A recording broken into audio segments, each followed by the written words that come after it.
Hi, Sharath. Hi. Well, it's a great pleasure to have you on this video. We have had a few good days together in the early 2000s, and you have had a fantastic career since then. So let me introduce you to Sharath Unni, who has had a very nice career and who is at present a cybersecurity expert at Microsoft in Seattle. But rather than me talking about you, I pass on the mic to you, and please, don't hesitate to share your rich career with us. And looking forward to hear from you. I know a few things, but I'm sure I'm going to learn a lot. Thanks, Keith. Thanks for the introduction and having me here. I'm excited to share my journey with you and everybody here. So, about a decade ago, very similar to many security practitioners at that time, I came from a very non traditional background. I did my bachelor's in electronics and communication, found myself interested in web security and application security. So I started working for a security consulting company in India. That's where I would say I started to learn quite a bit about security and offensive security in particular, right? So the customers that came to us typically had a common problem, right? Security being how do I manage security? So a lot of the help they needed with was, okay, how do I stay compliant? How do I make sure that we are ahead of the attackers, right? So I still remember back in the about a decade ago, there wasn't a lot of guidance for both developers as well as IT administrators on how to keep their system secure, right? So as a managed service provider, I think we help them in understanding how do you run a security management program. At the same time, I was passionate about offensive security, and I started learning how to do penetration testing, right? Again, not a lot of resources out there back then.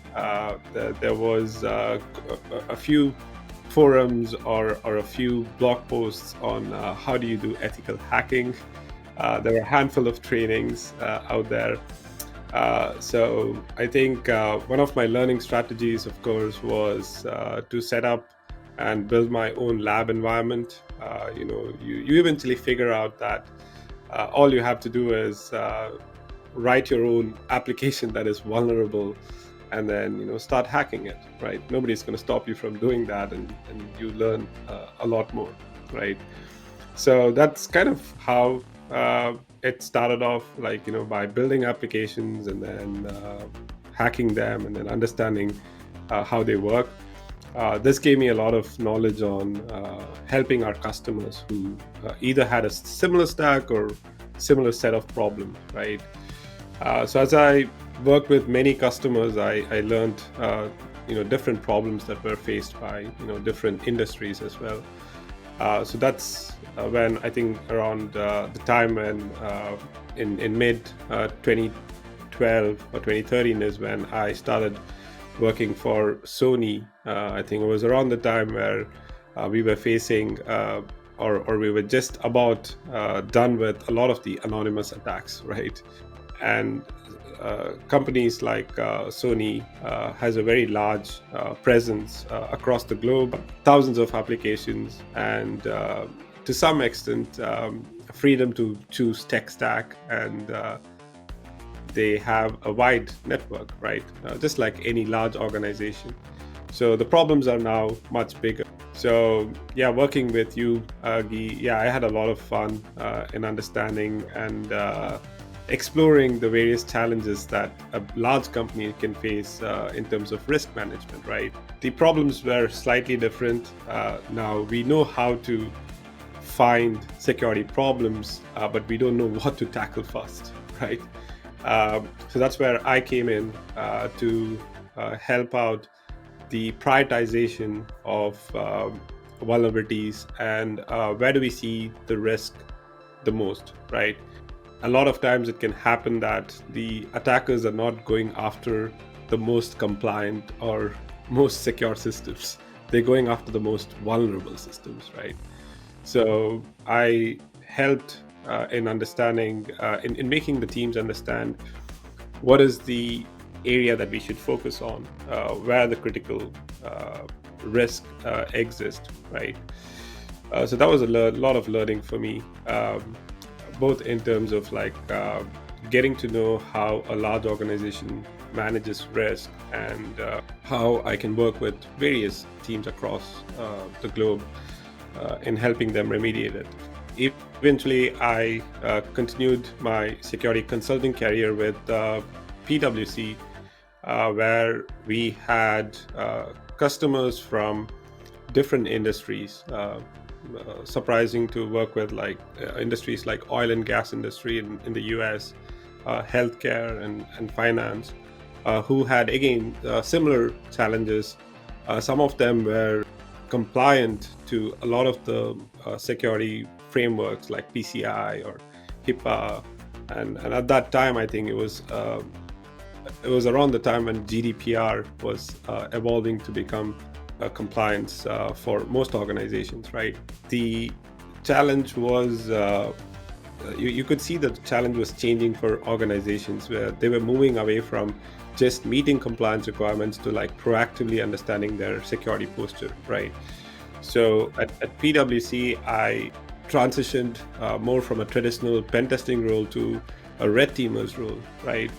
So in a red teaming role, you have a much broader scope and a much broader objective, in the sense that you are now being asked to secure the, understand what are the gaps of the organization from a threat actor that is outside, right? Including things like spear phishing or social engineering attacks, right?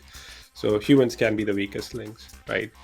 So that's when I transitioned a little bit into red teaming, understanding how do you gain initial access onto a corp network, and then how do you laterally move from one system to another system to achieve a certain objective, right? So it's a more of a depth-first approach where we find bugs and then we go deeper into the systems to find areas that could be improved by the organization, right? So I think at that time is when I started looking at various trainings, and I found offensive security to be one of them, which offered OSCP. At that time, I think it was one of the most popular certifications for penetration testing. So it did help me kind of understand what other pen testers are doing and what is the industry doing. And also the certifications are typically also something that you can do at a very early stage to boost your confidence in general, right? So that was OCP for me. And as I worked with a lot of customers in the US while I was at PwC, I did have a tendency to look for opportunities in the US. And that's when I found Security Innovation, an application security company focused on very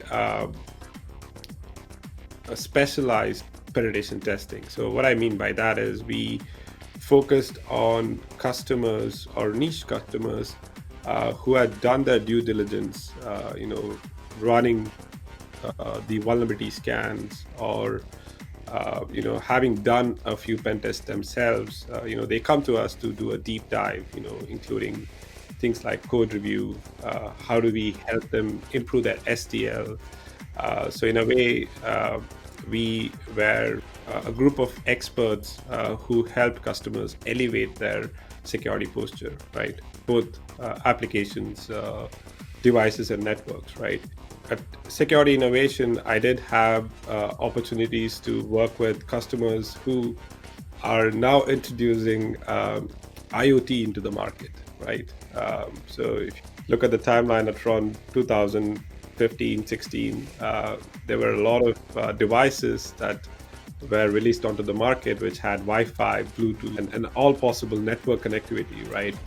So a lot of the customers that we had had a hardware device associated with it. And that's when I took some time to understand what is the overlap between hardware and software attacks, right? Some things could be, these could be devices that are shipped to consumers, right, across the globe. And there is a possibility that, you could reverse engineer, figure out what's on the device, and, try to even talk to, let's say, the companion app or the cloud API. So the attack surface is drastically changed, like from just scanning and testing your own devices in your office or in your corporate network or data centers to now also testing devices that are being shipped to consumers, right? So there's a drastic change in. It seemed to me also that security innovation actually in the US or even globally was probably one of the pioneers in application security. And I would even say, even today, some years later, they have probably one of the top players with the bigger team and the more expertise in that area.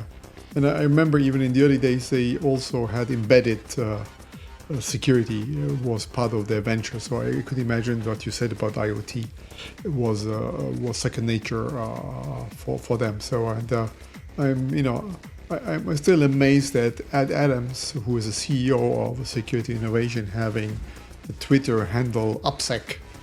So I think he was, Security Innovation was a bit the pioneer and a bit there earlier before many others. So back to you. Yeah, definitely. I think, we were definitely a group of security experts who came together to solve common challenges for the customers.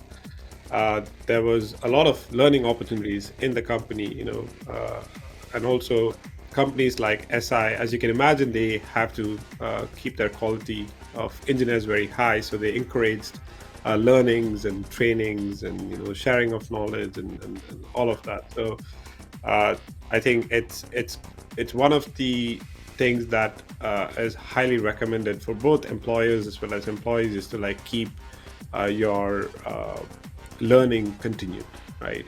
And it's even so important for professional offensive security, right? You have to continuously learn techniques and what's happening out there. So that's what I was doing at Security Innovation. Tons of learning on how to help customers with code reviews and STLs and penetration testing. So one thing that obviously I was keen on learning, taking from my red teaming experience in PwC and others, was working closely with not only the dev team but also the SOC team, right? So that's when I found a role in one of the retail company, TJX companies in the US, where I was playing a role of creating a pen test and red team from ground up.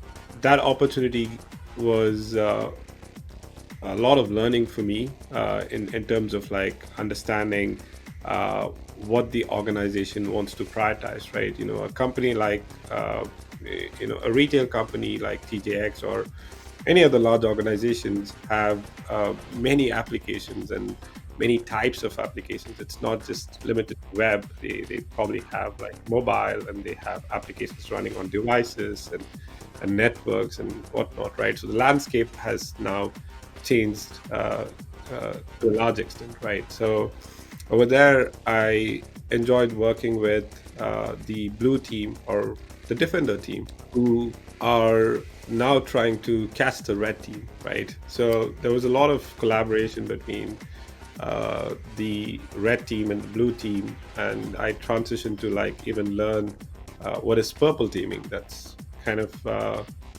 the terminology that we use when there is a collaborated effort between a red team and a blue team, turns into a purple teaming, right? So again, that was a lot of learning in understanding, okay, if we do simulate certain attacks, the defending team can catch us, or we help them catch us based on the real threat actors, right? Yeah, that was quite a bit of learning for me, and yeah, eventually I always wanted to end up in tech industry. As you can tell, that's where I uh, I felt like I was more inclined to, and that's where challenges exist, and there is also a scale factor to it, right? So I was interested in moving to doing more OffSec in the tech industry, and found myself a role in Microsoft, where I'm a part of the team where I lead the pen test and red teaming for Microsoft. So we have similar challenges, as you can imagine, for any organization, but we do also have the scale of the challenge, right? Um, so that's quite a bit of learning for me. Again, like, how do I operate the same way that I did before, but now how do I scale it so that it's matching the expectations of a company like Microsoft? So that's quite a bit about me. I mean, as you can tell, a lot of the learnings that I had was from working in the various organizations, and also a bit of ad hoc learning from various groups of people within the company and outside the company. Let me ask you a few more questions. One is, do you still remember what is the most difficult test you ever had to do? What kind of application was that? Without naming the company, but just anything which was very, very hard. Well, that's that's funny. I mean, what is a difficult application for a pen tester or a red teamer, right? It depends on who you're asking. The difficult part could be it's frustrating enough that you're not finding anything, which means it's good for the customer. Or the difficult part could be that it's so difficult that the customer did not give you enough access, right? So one time, uh, I did happen to engage with a customer where they would give you access to the login page, but nothing beyond that, putting you in a very difficult situation because you're now limited to one page, right? The reduction in attack surface to one page makes it harder, but also challenging and interesting. Now you have to go back and find, okay, what are the other different ways I can bypass authentication and whatnot. So yeah, I've certainly had more than one interesting scenario there. So let me ask you in the same context. I have one more question about the evolution of application security. You already explained that in your previous intervention. But anything funny you want to tell me? Sometimes we are surprised, because every customer, every application is new, and sometimes we're surprised. I remember when I was doing I was involved in data protection. One day, a marketing guy or direct marketing guy came to see me. He says, "Guy, we ask our question. We asked the question to the customer, an opt-in question. Are you okay for us to use your data in our marketing?" Yeah. And the guy told me, I think the question was not very clear. Most customers may have not understood the question. Can we ask the question again? I'm still shocked by that kind of. I never thought this was even imaginable. So sometimes we have these, surprising moments which we thought were not possible. Any story to share with us? Yeah, funny stories. Of course, I mean, every customers obviously come with their own challenges on like how to solve security, right? Like the most common thing you would have heard about, or as a consultant that I would have experienced, is that, hey, we have done our pen test, right? And then we go ask, okay, can I see the report? And it turns out it's automated scanner. or it's a result that is or a report that is created from a result of an automated scanner, right? A lot of times it's at least nowadays, of course, things are changing. It's pretty funny that a pen test report is kind of equated to like an automated scanner report, which is not at all the case, right? Even at large organizations to some extent. And it's a very awkward and surprising conversations with the customer that, okay, this is very different from a pen test report because this is what you would get out of a pen test or a RETI exercise, right?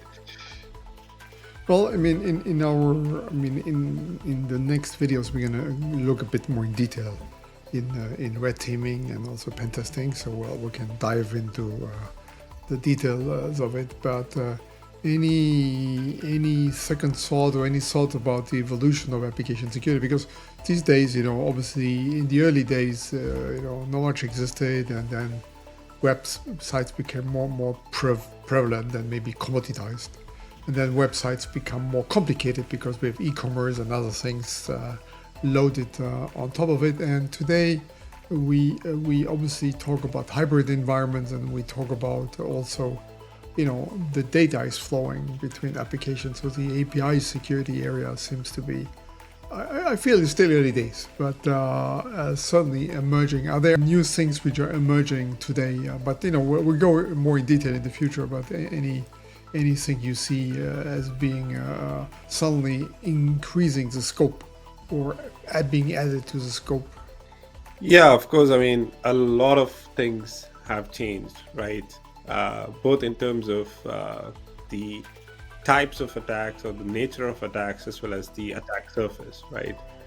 If you look at it, over a decade ago, a lot of the attacks were injection based, like even today a lot of them are, but they were specifically focused on things like cross-site scripting, cross-site request forgery, and types of attacks like that. It's definitely changing as we change our types of nature of our applications, right? If you think about it, why does it happen? It's because in any organization today, the developers have a choice or a very large choice of tech stack, and it's very fast for the organization to adopt those tech stacks, right? With cloud and the fast changing cycles. So the attack surface has now shifted from known problems to like unknown problems, right? Including adoption of things like open source components into your software, increases things like supply chain attacks, which was probably a much less of an issue back then, and it's much more of an issue. And also with the evolution of AI, in the past you probably still had AI, but now you have access to AI through prompts, right? Which can help both the threat actors as well as script kiddies who are looking to attack organizations or exploit applications, right? So there's quite a bit of change on both the sophistication of attacks as well as the increase of attack surface across the industries and organizations. I'm certainly looking forward to our next videos when we can go a bit more detail in this topic. I think we have covered a bit your career, and as I said, very interesting over many topics, many evolution of application security, and also many cities and many continents, I should say. Congratulations for that, and looking forward to dive now into a little bit more the technical topics in the next videos. So any last thought or from your side? Thanks for having me here, Guy, and allowing me to kind of give you an overview of my journey in cybersecurity.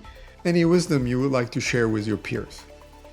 Yeah, so on closing thoughts, like I said, one of the things that's very essential to be in cybersecurity is to be part of a community. it helps a lot in understanding what the other red teamers, or to some extent even the other security teams, are doing. So takeaway from me would be to be part of your local security community, or there are several online communities that are often very helping and sharing. And if possible, also try to attend conferences and trainings, both for learning as well as networking, right? So it's crucial. At the same time, I also say that you should go out and also share your learnings in these communities. That's probably my takeaway. How about if I'm beginning in my career?